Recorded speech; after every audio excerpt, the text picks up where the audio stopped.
বন্ধুরা good morning, welcome back to my YouTube channel Suryasathi পরিবারে এবং আমার নতুন একটি ব্লগে তোমাদেরকে অনেক অনেক স্বাগত, অনেক ভালোবাসা।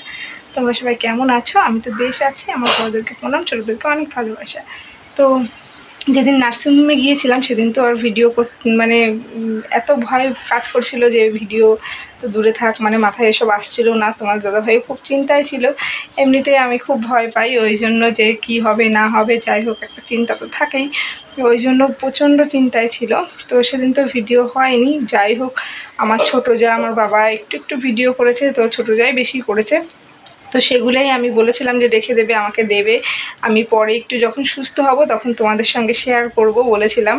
তো যাই হোক, এখন টুকটাক করে ভাবছি শেয়ার করব। তো আজকে তোমাদেরকে দেখাবো যে ফার্স্ট দিন মানে নার্সিংহোমে গিয়ে আমার অনুভূতিটা এত ভয় ছিল, মানে কি বলবো। যাওয়ার পর ডাক্তারদেরও আমি বলছি, আমার কিন্তু মানে যখন আমাকে ওটিতে ঢোকালো আর কি, তো প্রথমে মানে যেটা বলবো, প্রথমে হচ্ছে আমি বলেছিলাম যে আমি কাউকে দেখতে পারবো না, হচ্ছে আমাকেই আগে সিজার মানে সি সেকশান করতে। কারণ হচ্ছে আমি সুস্থ মানুষ যে যাবে, তারপরে হচ্ছে অসুস্থ হয়ে ফিরবে, তো সেটা দেখে আমার খুব খারাপ লাগবে। ওই জন্য আমি বলেছিলাম যে প্রথমে যেন আমার সি সেকশানটা করে। তো সেই মতোই ছিল, কিন্তু হচ্ছে একজন পেশেন্ট ছিল যার আগে হচ্ছে সি সেকশান ছিল, তো একটু সমস্যা ছিল, তাকে প্রথমে দেওয়া হয়, তারপরে আমারটা হয়। তো যখন তাকে নিয়ে যায় তখন আমার তো মনের ভিতর সেই ধুকপুক ধুকপুক করছে। আর হচ্ছে যখন বাচ্চাটার আওয়াজ শুনলাম আর কি, যে বাচ্চা হয়েছে, তখন মাসিদেরকে জিজ্ঞাসা করলাম যে কী হয়েছে, বললো যে বেবি গার্ল হয়েছে। তো বেশ আনন্দই লাগছিল শুনে। তারপরে তাকে বেডে দিল। তো তারপরেই আমার পালা। তো আমার তো ভীষণ ভয় করছে, তো আমাকে নিয়ে গেল যখন, আমি তো কাঁদো কাঁদো ভাব হয়ে গেছি। তোমাদের দাদাভাই বাইরে থেকে বলছে যে কাঁদছো কেন, কিছু হবে না, তুমি চিন্তা করো না, ঠিক আছে। তো যখন ভিতরে গেলাম তখন হচ্ছে আমাকে হচ্ছে ও মানে ওটিতে নিয়ে যাওয়ার পর যে ওটি টেবিলটা, তো সেখানে দিয়ে দেয় টেচারটায়। তো দেওয়ার পর হচ্ছে আমার তো চ্যানেল তো আগেই করা হয়ে গেছিলো, চ্যানেল ক্যাথিটাল পরানো সমস্ত কিছু হয়ে গেছিলো তার আগেই। তো তারপরে হচ্ছে যখন দিল, তারপরে আমাকে বললো যে একটু ঘাটটা নিচু করতে, যে হচ্ছে সিদ্ধাটায় আর কি, যে ইঞ্জেকশানটা দেয় সেটা দেওয়ার জন্য।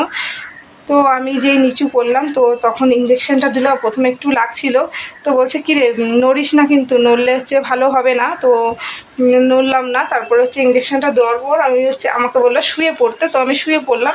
শুয়ে পড়ার পর আমাকে বলছে যে দেখ তো বুঝতে, মানে বলছে ভয় পাচ্ছিস? তো আমি বললাম যে হ্যাঁ, ভয় তো পাচ্ছি। তারপরে যে অজ্ঞানের ডাক্তার, সে কিন্তু আমার সঙ্গে গল্প করছিল, বলছে ভয় কী আছে, ভয়ের কিছু নেই, তুই কিছু বুঝতেই পারবি না। তো ইঞ্জেকশানটা দেওয়ার পর আমি বলছি আমার কিন্তু অবশ হয়নি, আমি সব টের পাচ্ছি, ঠিক আছে। তো একটু টাইমের মধ্যে মানে দু মিনিট কি 2 সেকেন্ডের মধ্যেই মানে মনে হলো কি যে আর পা নাড়াতে পারছি না। আমি নাড়াচ্ছিলাম, বলছে কী রে বুঝতে পারছিস? আমি বলছি কি না, বুঝতে পারছি না। বলছে তুই এমনি সবই বুঝতে পারবি, কিন্তু ব্যথাটা টের পাবি না। তো তারপরে হচ্ছে আমার চোখে পট্টি দিয়ে দেওয়া হয়। তো একটু দেখা যাচ্ছিলো, আমি বললাম যে পুরোটা ভালো করে ঢেকে দাও, নয়তো আমি বলছে এত ভয়। আমি বলছি না, তুমি ভালো করে ঢেকে দাও। তো আমাকে ভালো করে ঢেকে দিল। দেওয়ার পর হচ্ছে কিছুক্ষণের মধ্যেই, বেশি টাইম নেয়নি, তো কিছুক্ষণের মধ্যেই আমাকে মানে পট্টিটা খুলে বলছে দেখ কী হয়েছে। তো তার আগে ওনারা বলাবলি করছিল যে তুই কী চাস। আমি বললাম যে যা হবে, যেটাই হোক, সুস্থ হোক।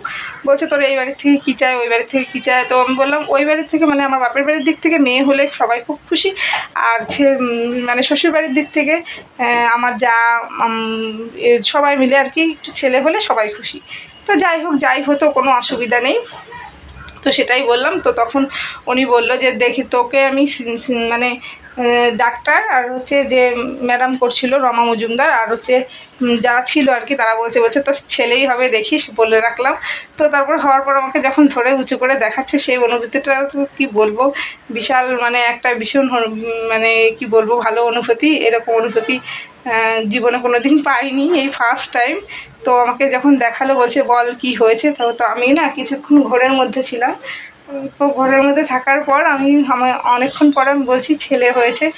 তো ওরা হচ্ছে, তখন আমি বললাম যে ও আমার বাড়ির লোকদের দেখাতে আর কি, যেহেতু আমাকে বের করতে আর কি দেরি হবে। তো তখন সেই মতো ওরা বাড়ির লোকদের দেখানোর জন্য বাইরে নিয়ে আসে বেবিটাকে, পরিষ্কার করে বাড়ির লোকদের দেখায়। আর তারপরে তো যা যা হয় তো সেগুলোই হচ্ছিলো। তো তারপরে অনেকক্ষণ পরে আমার বেডে দেয়, তো বেডে দেওয়ার পরে ভিডিওগুলো তোমাদের সঙ্গে দেখিয়ে দিচ্ছি, তো দেখে নাও। তো চলো বাকি কথাগুলো আবার অন্য ভিডিওতে শেয়ার করব। তো দেখো পুচকুকে কিন্তু শিফট করে দিয়েছে আর আমাকে কিন্তু এখনও দেয়নি। তো এটা ছিল হচ্ছে সোমবার 10ই জুন, একটা স্মরণীয় দিন আর কি। তো মানে এতদিনের তপস্যার ফল চোখের সামনে দেখতে পাচ্ছি, দারুণ লাগছে আর কি। অনুভূতিটা তো বললামই দারুণ ছিল। আর দেখেছো ও কেমন আড়ামোড়া করছে, তারপরে আমাকেও দিয়ে দিয়েছে। তো আমি সবার সঙ্গে, সবাই দেখতে গিয়েছিল তো সবার সঙ্গে কথা বলছি। আমার ছোটো যাও গিয়েছিল, তো ছোটো যাই ভিডিও করেছে। আর এটা কিন্তু তারপরে তো দেখো কেমন ঘুমিয়ে ঘুমিয়ে মুখটা চুষছে। আর আমার অবস্থা কিন্তু তখনও খুবই খারাপ, মানে কি বলবো, আমি মানে নড়তে চড়তেও পারছিলাম না। আর তখন কিন্তু ক্যাথিড্রাল বা হচ্ছে স্যালাইনও খুলেছিল না কিন্তু। তো কথা বলছি, খুব কষ্ট হচ্ছে আর প্রচণ্ড ব্যথা ছিল আর কি, জ্বলে যাচ্ছিল। তো এটা কিন্তু তার পরের দিন। দেখো সবাই ঘুমাচ্ছে রাতের দিকে 3টের দিকে, আর ও এইভাবে বসে থাকবে। তো আরও দুজন কিন্তু ছিল, মোট 3 জনের একসঙ্গে সি সেকশন হয়েছে। তো তারাও ছিল পাশে, ওরা ঘুমাচ্ছে আর ও দেখো চুপ করে শুয়ে আছে। তো তোমরা জানতে চেয়েছিলে আমার কী হয়েছে, তো বুঝতেই পারছো আমার বেবি বয় হয়েছে। তো তোমাদের দেখিয়েও দিলাম। আর হচ্ছে এই দেখো আমার ঘুমের চোখ এত ঢুলছে, আর ওর বাবা বলছে ও কি তাকায় না, তোমাদের দাদা হয় আর কি। তো ও তাকিয়েছিল, ওই জন্য ভিডিও করে পাঠালাম আর তোমাদের জন্য একটু রেখে দিলাম। তো একেবারে নার্সিংহোমের খাবার দাবার খারাপ ছিল না, তোমাদের সঙ্গে শেয়ার করছি। তো দেখো মুসুরের ডাল, শাক আর মাংস দিয়েছিল, তো নানান রকমের খাবার দিয়েছে এক একদিন। তো এটাই তোমাদের সঙ্গে শেয়ার করলাম। আর পুচকুর কয়েকটা অঙ্গিভঙ্গির ছবি দিয়ে তোমাদের সঙ্গে ভিডিওটা শেষ করছি। তো প্লিজ দেখো, আর কেমন লাগলো কমেন্ট করে জানিও। টাটা, দেখা হবে।